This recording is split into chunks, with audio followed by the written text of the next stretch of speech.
বাংলা নববর্ষ 1433 বরণে বর্ণিল আয়োজনের প্রস্তুতি। শোভাযাত্রায় তুলে ধরা হবে দেশজ সংস্কৃতি আর ঐতিহ্য। দেশবাসীকে রাষ্ট্রপতি ও প্রধানমন্ত্রীর শুভেচ্ছা। বাংলা বছরের প্রথম দিনেই দেশে চালু হচ্ছে কৃষি কার্ড কার্যক্রম। টাঙ্গাইলে উদ্বোধন করবেন প্রধানমন্ত্রী তারেক রহমান, যোগ দেবেন জনসভায়। বিরোধী দলকে তুচ্ছ তাচ্ছিল্য না করে সংযত হবার আহ্বান বিরোধী দলীয় নেতার। সরকারকে ওয়াদা ভঙ্গকারী বললেন নাহিদ ইসলাম। হরমুজ প্রণালীতে যুক্তরাষ্ট্রের নৌ অবরোধ শুরু, পাল্টা হুঁশিয়ারি তেহরানের। বিশ্ববাজারে আবারও বেড়েছে জ্বালানি তেলের দাম।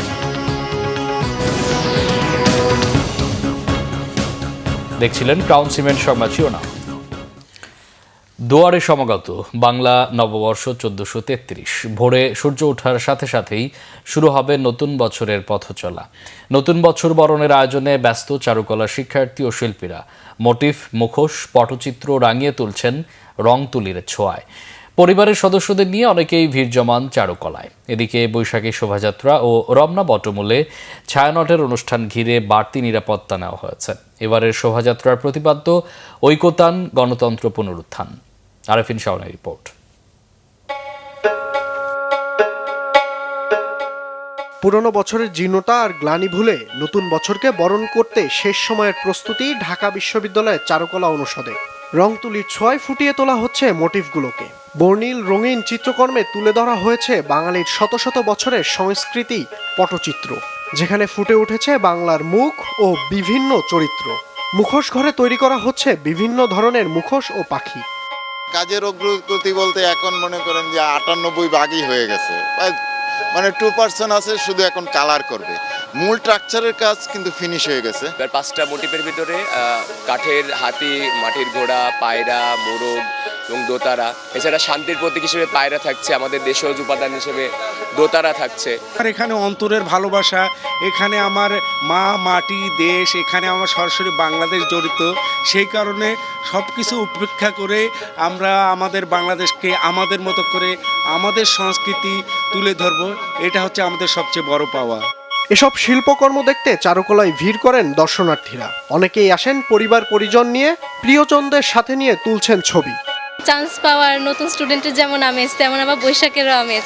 তা একটু বেশি ভালো লাগতেছে যে একটু ঘুরছি, একটু ছবি তুলছি। ছোটবেলা থেকে আম্মু দেখা যেত ঘুম থেকে উঠে আমরা চিরা, খই এগুলো খেতাম, বা আব্বুকে শুনতাম হালখাতার একটা ব্যাপার ছিল।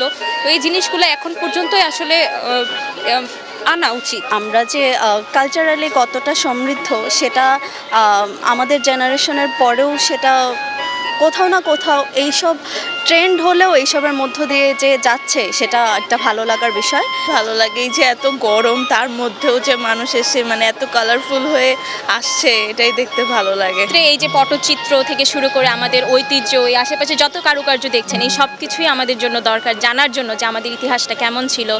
বছর জুড়েই পহেলা বৈশাখ উদযাপনের অপেক্ষায় থাকেন ক্যাম্পাসের শিক্ষার্থীরা। বাঙালি সংস্কৃতি ঐতিহ্যের প্রাচুর্যে ভরা দিনটি ঘিরে তাদের নানা আয়োজন। এখন যে জেনজি জেনারেশন বলি, যে সেটা যে শুধু পশ কালচার বা ওয়েস্টার্ন কালচার মেনটেন করছে, ব্যাপারটা কিন্তু তা না। নতুন বছরকে সুন্দর করে স্বাগত জানানোর জন্য যেভাবে যে যা করা উচিত, ওরাও তাই করে বেড়াচ্ছে। পুরো থিমটা খুব ভালো লাগছে, এতটা রঙিন যে আমাদের প্রত্যেক দিনকে আমরা আনন্দে রাঙিয়ে দিতে চাই। নববর্ষে যেভাবে এবার আমরা রঙিন থিমে রেখেছি, তো খুবই ভালো লাগছে সব। এই যে চারিপাশ অনেক সুন্দর করে সাজানো হয়েছে, অনেক রঙিন। আর প্ল্যান হচ্ছে যে ফ্রেন্ডরা মিলে সবাই শাড়ি পরবো, ঘুরবো, ছবি তুলবো, আর কি এই কালচার আমরা পালন করতে চাই। বৈশাখী শোভাযাত্রা ও রমনা বটমূলে ছায়ানটের বর্ষবরণের আয়োজন নির্বিঘ্ন করতে নেওয়া হয়েছে ব্যাপক নিরাপত্তা। যে কোনো ধরনের নাশকতা এবং হামলার মোকাবেলায় র্যাব স্পেশাল কমান্ডো ফোর্স প্রস্তুত রাখা হয়েছে। গোয়েন্দা তথ্য, সাইবার মনিটরিং সহ অন্যান্য তথ্য বিশ্লেষণপূর্বক বাংলা নববর্ষকে কেন্দ্র করে নাশকতার ব্যাপারে কোনো সুনির্দিষ্ট তথ্য এখন পর্যন্ত পাওয়া যায়নি। ইন্টারনেটে গুজব ছড়িয়ে যেন কেউ অনাকাঙ্ক্ষিত কিছু ঘটাতে না পারে, সেজন্য নজরদারিতে থাকবে cyber team. Arefin Shaon, Bangla vision, Dhaka. Bangla নববর্ষ 1433 উপলক্ষে দেশবাসীকে শুভেচ্ছা জানিয়েছেন রাষ্ট্রপতি মোহাম্মদ শাহাবুদ্দিন ও প্রধানমন্ত্রী তারেক রহমান। পহেলা বৈশাখের উষ্ণ শুভেচ্ছা জানিয়ে রাষ্ট্রপতি মোহাম্মদ শাহাবুদ্দিন বলেন, জাতি, ধর্ম ও বর্ণের ভেদাভেদ অতিক্রম করে পহেলা বৈশাখ সবার জন্য হয়ে উঠবে এক আনন্দ ও মিলনের দিন। বর্তমান বৈশ্বিক বাস্তবতায় দেশ নানা চ্যালেঞ্জের সম্মুখীন। এই প্রেক্ষাপটে সবাইকে আরও সংযমী, ধৈর্যশীল ও দায়িত্বশীল হবার আহ্বান জানান রাষ্ট্রপতি। এদিকে প্রধানমন্ত্রী তারেক রহমান দেশবাসীকে শুভেচ্ছা জানিয়ে বলেন, পহেলা বৈশাখ জাতিসত্তার ইতিহাস, সংস্কৃতি ও আত্মপরিচয়ের এক অনন্য প্রতীক। বাংলা নববর্ষ সামনে এনেছে নতুন প্রত্যাশা ও নতুন সম্ভাবনা। দীর্ঘ ১.৫ দশকের ফ্যাসিবাদী শোষণ শাসনের অবসানের পর নতুন গণতান্ত্রিক সরকার দায়িত্ব নিয়েই সব শ্রেণী পেশার মানুষের জীবন মানোন্নয়নে নানা কর্মসূচি বাস্তবায়ন শুরু করেছে। যার যার ধর্মীয় ও সামাজিক মূল্যবোধ এবং সংস্কৃতির অন্তর্নিহিত সহনশীলতা, উদারতা ও সম্প্রীতির চর্চা গণতন্ত্রকে আরও শক্তিশালী করবে। নতুন বছরের প্রথম প্রভাতে অতীতের সব হতাশা ও সীমাবদ্ধতা কাটিয়ে নতুন উদ্যমে এগিয়ে যাওয়ার প্রত্যয় ব্যক্ত করেন প্রধানমন্ত্রী। বাংলা নববর্ষের প্রথম দিনেই দেশে চালু হচ্ছে কৃষক কার্ড বিতরণ কর্মসূচি উদ্বোধন করতে মঙ্গলবার টাঙ্গাইল যাচ্ছেন প্রধানমন্ত্রী তারেক রহমান। তার সফর ঘিরে টাঙ্গাইল সহ আশপাশের এলাকাগুলোতে ব্যাপক সাজ রব ও উৎসবের আমেজ তৈরি হয়েছে। এদিকে প্রধানমন্ত্রীর কর্মসূচি ঘিরে নেওয়া হয়েছে 4 স্তরের নিরাপত্তা। টাঙ্গাইল প্রতিনিধি আতাউর রহমান আজাদের প্রতিবেদনে বিস্তারিত। শেষ হতে চলেছে টাঙ্গাইলবাসীর প্রতীক্ষা।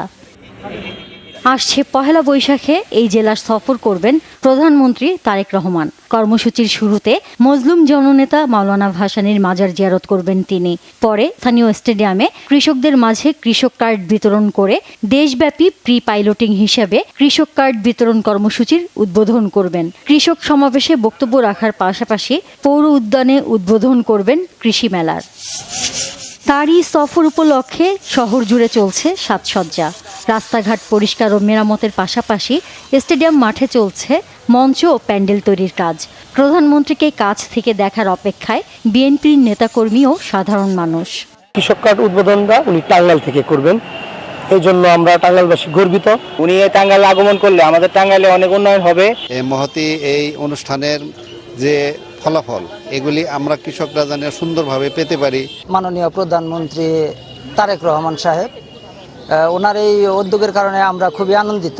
সুযোগ সুবিধা দিলে পারা মানে অনেক কৃষক কিষানীরা আছে, তাদের অনেক উপকার হবে। এদিকে সড়কে শৃঙ্খলা বজায় রাখতে সার্বিক সহযোগিতার আশ্বাস জেলা বিএনপির।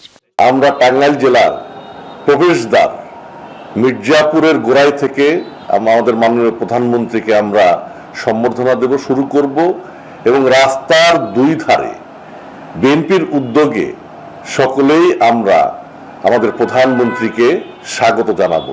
প্রধানমন্ত্রীর এই সফর সুষ্ঠু ও সফল করতে সকল প্রস্তুতি নিয়েছে জেলা প্রশাসন ও পুলিশ। জনাব সুলতান সালাউদ্দিন টুকু মহোদয়ের সঙ্গে আমাদের মিটিং হয়েছে, তিনি আমাদেরকে সার্বিকভাবে সহযোগিতা করছে। আশা করি এই কৃষক কার্ডের যে অনুষ্ঠানটি সেটি আমরা সফল করতে পারবো। সকল ভেন্যুকে কেন্দ্র করে কিন্তু আমাদের সর্বোচ্চ প্রস্তুতি নেওয়া হয়েছে আইন শৃঙ্খলা বাহিনীর পক্ষ থেকে, বিশেষ করে টাঙ্গাইল জেলা পুলিশের পক্ষ থেকে। এরই মধ্যে ভেন্যু পরিদর্শন সহ ঊর্ধ্বতন কর্মকর্তাদের নিয়ে সমন্বয় সভা করেছেন স্থানীয় সংসদ সদস্য। এই টাঙ্গাইল থেকেই কৃষি কার্ড উদ্বোধন হবে, এটা আমাদের অত্যন্ত গর্বের বিষয়। আমরা সকল ধরনের প্রস্তুতি নিচ্ছি। ইনশাল্লাহ আপনারা দেশবাসী, বিশেষ করে টাঙ্গাইলের মানুষ অত্যন্ত আনন্দের সাথে এই প্রোগ্রামটি গ্রহণ করেছে। প্রধানমন্ত্রীর এই কর্মসূচি বাস্তবায়নের মধ্য দিয়ে পাল্টে যাবে কৃষকদের জীবন, এমনটাই আশা তাদের। Bangla Vision news desk. টাঙ্গাইলে প্রধানমন্ত্রী তারেক রহমানের কৃষক কার্ড বিতরণের কর্মসূচি স্থল পরিদর্শন করেছেন 5 মন্ত্রী ও প্রতিমন্ত্রী। মঙ্গলবার কৃষক কার্ড বিতরণ কর্মসূচির উদ্বোধন শেষে সেখানে জনসভায় বক্তব্য রাখবেন প্রধানমন্ত্রী।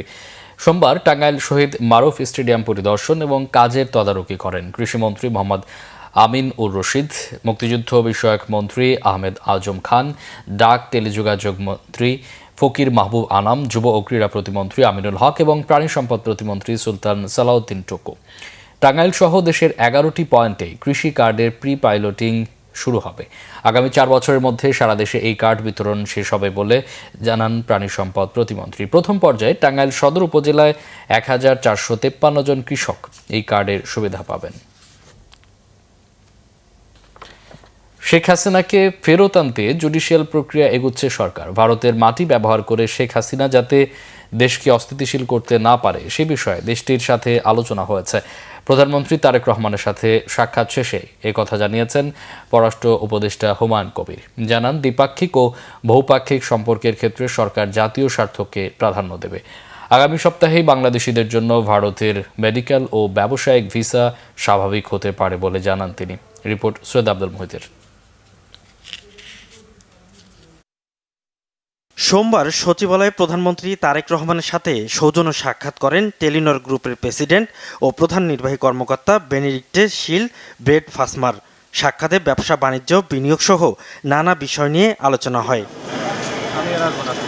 পরে প্রধানমন্ত্রীর সাথে বৈঠক করেন পররাষ্ট্রমন্ত্রী ডক্টর খলিলুর রহমান এবং পররাষ্ট্র উপদেষ্টা হুমায়ুন কবির। তারা জানান, তাদের ভারত সফর অনেকটাই ফলপ্রসূ হয়েছে। ভারত সফর মানে it's a very good start to resetting the relations. তো ওখানে পজিটিভ আলোচনা হয়েছে। মেডিকেল ভিসাগুলো ওপেন আপ সুন, তো ওনারা এটা পজিটিভলি ব্যবসায়িক ভিসা যাতে ওপেন আপ হয়, তো আশা করি এইটা ইন দি কামিং উইকস একটা পজিটিভ দিক, ওই দিক থেকে আমরা দেখতে পাবো। হাসিনার ব্যাপারে তো আমাদের দাবি সবসময়ই থাকবে, because she is a killer, she has killed 1,500 people in the country and fled. তো ওখান থেকে যাতে কোনো সাবভার্সিভ অ্যাক্টিভিটিস না করে ওইটা নিয়ে আমরা সবসময় একটা জোরালো আলোচনা রাখবো। এদিকে কৃষি ও কৃষিজাত শিল্পায়নে বিনিয়োগকারীদের সাথে মত বিনিময় করেন প্রধানমন্ত্রী। বৈঠকের পর ব্যবসায়ীরা জানান, বাংলাদেশের কৃষি খাতকে এগিয়ে নিতে আলোচনা হয়েছে তাদের। আমাদের প্রাইভেট সেক্টর থেকে আমরা যা বলেছি, আমাদের মাননীয় প্রধানমন্ত্রী আমাদের কথা শুনেছেন এবং উনি যথোপযুক্ত কাজ করার জন্য দিক নির্দেশনা প্রদান করেছেন এবং আমরা আশাবাদী যে অচিরেই আমাদের এখানে আমরা ব্যাপক উন্নতি সাধন করতে পারবো বলে আমরা আশা করছি। এর আগে পহেলা বৈশাখে প্রধানমন্ত্রী কৃষক কার্ড বিতরণ নিয়ে কথা বলেন উপদেষ্টা মাহাদি আমিন। এবং এই যে শুভযাত্রা, ইনশাআল্লাহ ক্রমান্বয়ে সেটি আমাদের কৃষকদেরকে আরও বেশি অর্থনৈতিকভাবে ক্ষমতায়িত করবে, সমৃদ্ধ করবে, বাংলাদেশকে ইনশাআল্লাহ স্বনির্ভর করবে। সৈয়দ আব্দুল মুহিত, বাংলা ভিশন, ঢাকা। পারিবারিক রাজতন্ত্র মেনে নেওয়া হবে না বলে হুঁশিয়ারি দিয়েছেন জামাত ইসলামীর আমির ডাক্তার শফিকুর রহমান। বিরোধী দলকে তুচ্ছ-তাচ্ছিল্য না করে সংযুক্ত হবার আহ্বানও জানান তিনি। এদিকে সরকারকে ওয়াদা ভঙ্গকারী আখ্যা দিয়েছেন এনসিপির আহ্বায়ক নাহিদ ইসলাম। রিপোর্ট ওমর ফারুকের। রাজধানীর কাকরাইলের আইডিবিতে 11 দলীয় ঐক্যের আয়োজনে গণভোটের রায়ের বিরুদ্ধে সরকার সংকটের মুখোমুখি শীর্ষক এ সেমিনার। এতে অংশ নেন রাজনৈতিক বিশ্লেষক সহ বিশিষ্ট নাগরিকেরাও। রাজনৈতিক অস্থিরতা ও বিভাজনে উদ্বেগ জানান তারা। বলেন, ফ্যাসিবাদী শাসনের দিকে এগিয়ে যাচ্ছে সরকার। আজকে গণভোটকে দুর্বল করবার চেষ্টা করছেন কিংবা গণভোটের আইনি তর্ক তুলছেন, তারা আসলে কতটা জুলাই বিপ্লবকে ধারণ করেন সেটা নিয়ে আমার সন্দেহ আছে। কাজেই আমি বলবো যে জুলাই বিপ্লবকে ধারণ করলে গণভোটকে আমাদের বিনা বাক্য ব্যয় এবং বিনা তর্কে আমাদের মেনে নিতে হবে যে এটাই জনগণের অভিপ্রায়। এদিকে জনগণের সাথে ওয়াদা ভঙ্গ করায় সরকারকে কঠিন পরিণতি ভোগের হুঁশিয়ারি দেন এনসিপির আহ্বায়ক নাহিদ ইসলাম। তেল সংকটের কথা আপনারা সকলেই জানেন, কিন্তু আমাদের দুর্ভাগ্য গত 16 বছর যে রাষ্ট্র সংস্কারের কথা আমরা বলেছি, লড়াই আমরা করেছি, অন্তর্বর্তী সরকারের গত 1.5 বছরে যেই জিনিসটা আমরা আলাপ করেছি, এখন আমাদেরকে ঠিক সেই বিষয় নিয়ে কথা বলতে হচ্ছে, সেই বিষয় নিয়ে আলাপ করতে হচ্ছে, সেই বিষয় নিয়ে আবারও আন্দোলনের প্রস্তুতি নিতে হচ্ছে। এবং জাতিকে এই দুর্যোগে টেনে এনেছে বিএনপি, ফলে বিএনপিকে এর দায়ভার এবং এর পরিণতি ভোগ করতে হবে। জামায়াতের আমির ডাক্তার শফিকুর রহমান বলেন, জুলাইয়ের বিপক্ষে অবস্থান নিয়ে সরকার পার পাবে না। ইসলামী ব্যাংকে অস্থিরতা তৈরি হলে দেশের অর্থনীতি হুমকিতে পড়বে বলে সতর্ক করেন তিনি। জুলাই নাই, আমরাও নাই। জুলাই আছে, আমরা আছি। জুলাই আছে, সরকার আছে। জুলাই আছে, বিরোধী দল আছে। জুলাই নাই, কিছু নেই। এই জুলাইয়ের বিপক্ষে অবস্থান নিয়ে সরকার পার পাবে না ইনশাআল্লাহ। সব কিছু কুক্ষিগত করছেন বাংলাদেশ ব্যাংক। বাংলাদেশ ব্যাংকে অভ্যুত্থান করার পরে এখন দেশের সবচেয়ে বড় ব্যাংক, এখন ইসলামী ব্যাংকে আবার নতুন করে অভ্যুত্থান শুরু হয়েছে।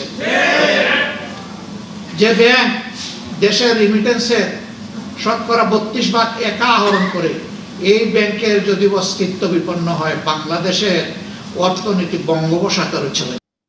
গণভোটের রায় বাস্তবায়নের দাবিতে আগামী 24 এপ্রিল রাজধানীর সোহরাওয়ার্দী উদ্যানে সমাবেশে ডাক দিয়েছে 11 দল। ওমর ফারুক, বাংলা ভিশন, ঢাকা। হরমুজ প্রণালীতে নৌ অবরোধ কার্যকর করেছে যুক্তরাষ্ট্র। এতে ইরানের বন্দরে কোনো জাহাজ আসা যাওয়া করতে পারবে না।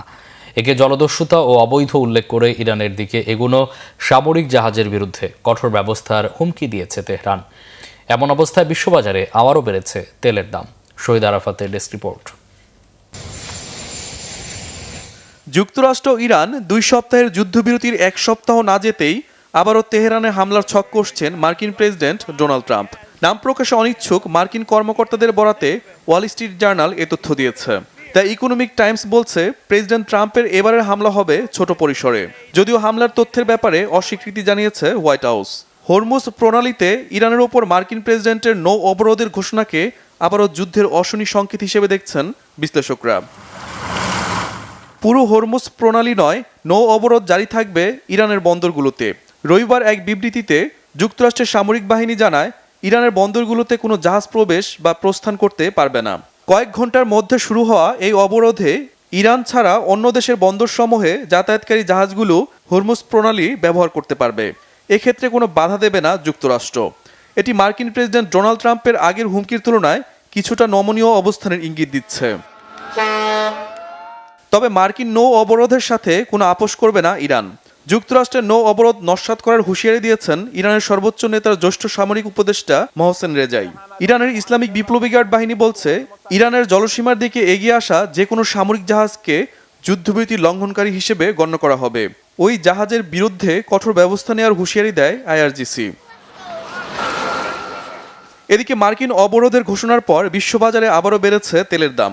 যুক্তরাষ্ট্রের অপরিশোধিত তেলের দাম ব্যারেল প্রতি $100 ওপরে বিক্রি হচ্ছে।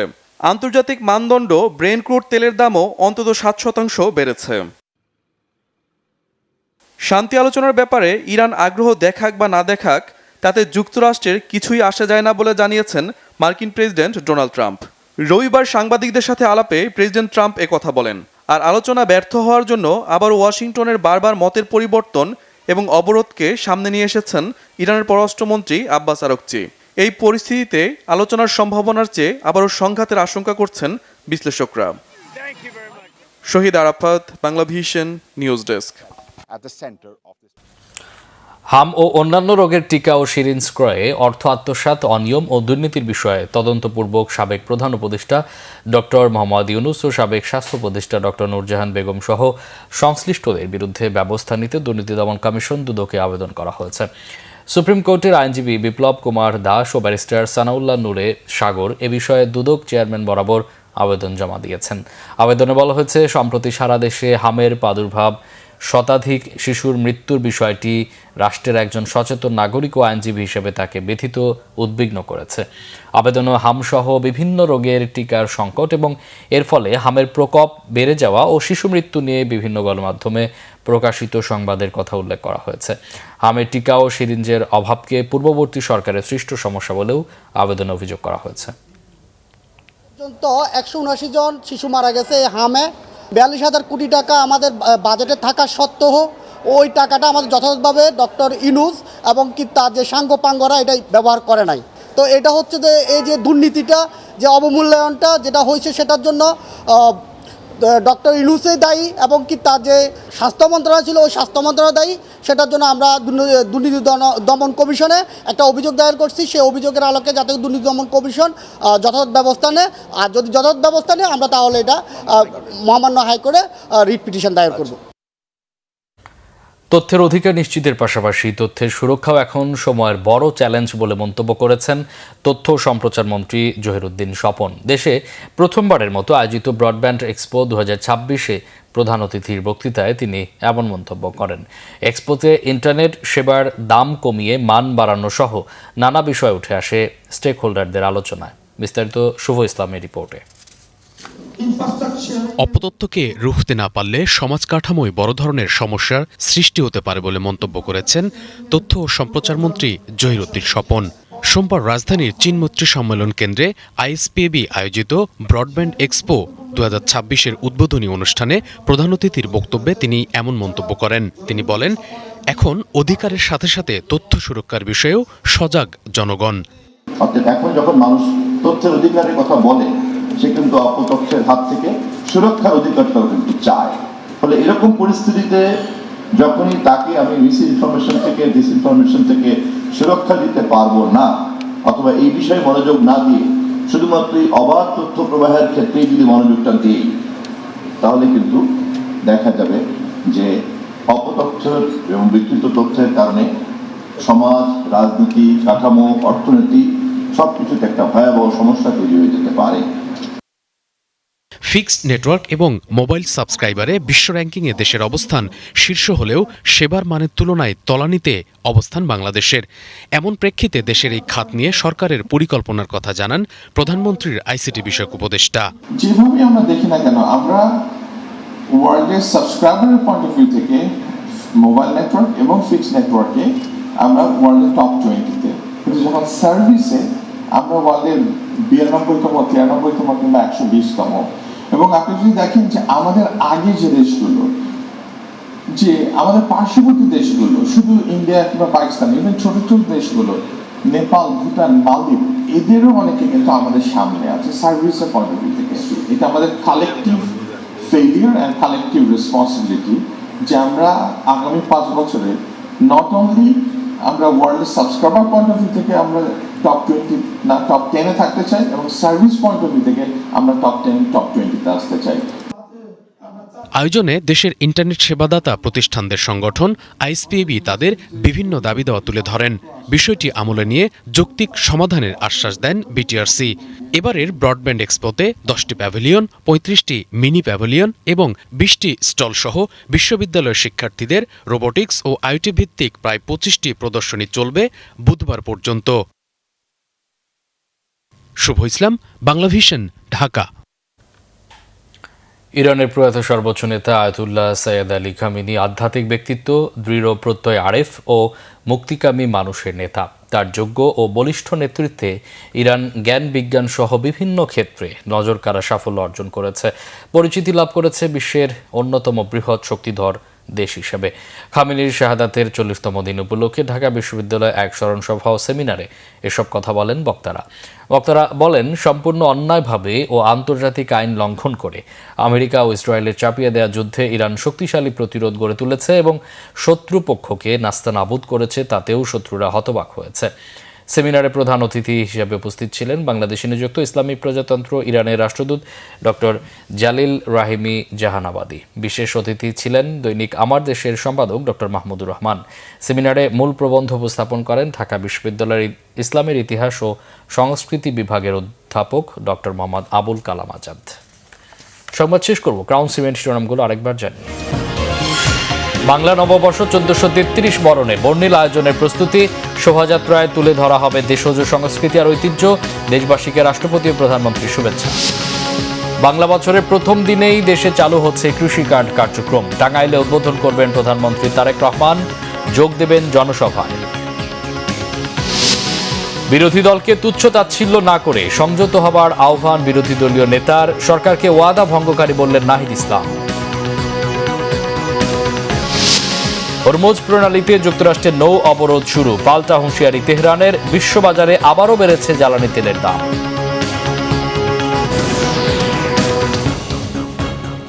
এই ছিল এখনকার মতো, পরে সংবাদ সকাল 7:30টায় দেখার আমন্ত্রণ রইল। এছাড়া বাংলা ভিশন সংবাদ ও সংবাদ সংশ্লিষ্ট অনুষ্ঠান দেখতে ভিজিট করুন www.bfinews24.com ও facebook.com/banglavisionnews এবং সাবস্ক্রাইব করুন youtube.com/banglavisionnews। এত সাথে থাকায় অসংখ্য